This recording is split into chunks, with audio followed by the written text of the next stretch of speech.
ई सॼो सामान छोरो खणी वियो।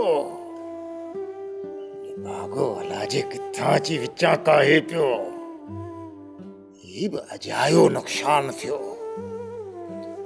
बाक़ी सेठ मोलू छोरी वाकई ताणू है। नसीजे आओ थी न न बात नसीब में।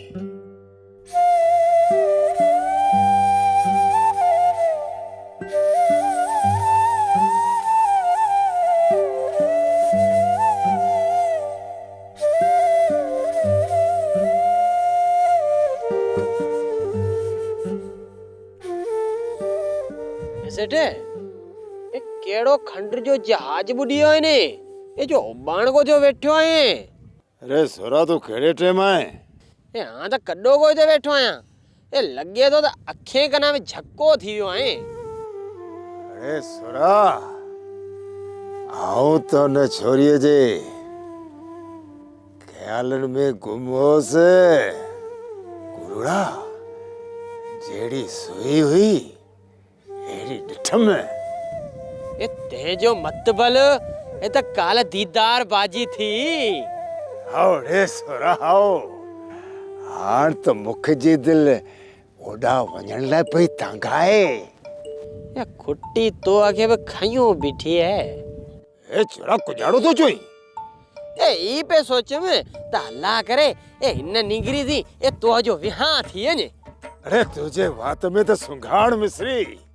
रब करे तुझे वात जी वाई सड़ाई थे। सेठे ए इन कम में ए डर मकर ए छोरी सा गालाए ए इए कम मथी दई। यार हुन सा किए गलाया मेरी मुखे तो काई थी ए नचण दा वो केड़ो गुंगट। आओ मेरी आई सच्चो ए की का ठिश पाश थी वणो ए सफा ओ गिरल पियो घुमे। ए इए तो आगे छोरी पिसंद किए कंदी। अरे लिया तो अच्छा है न में बियो कुजाड़ो क्या। एका दाढ़ी मुछे जी कट सट एका खुशबू बुशबू ए सफा पगर जी छट में बुडो पियो आई। अरे सोरा तू तर को खर्च जू गालियां पियो करें। ए सेठे ए तो वो परण जण में सोलो कीने। अरे हल रे हल हरिया भरिया एड़ो व्यल्ब कीना आया। ए बुड़स ते बेली मोर आईए ए पर गुजारो ए की किने सेठ की किने चंगवाने हल हल मानू के वजी हटते वखर दे हल।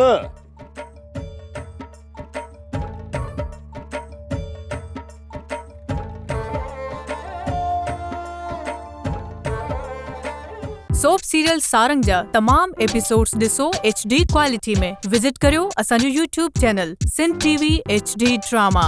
सब्सक्राइब कयो असांजो official YouTube channel Sindh TV HD drama ऐं वधीक अपडेट लाइ बेल आइकन खे क्लिक करियो।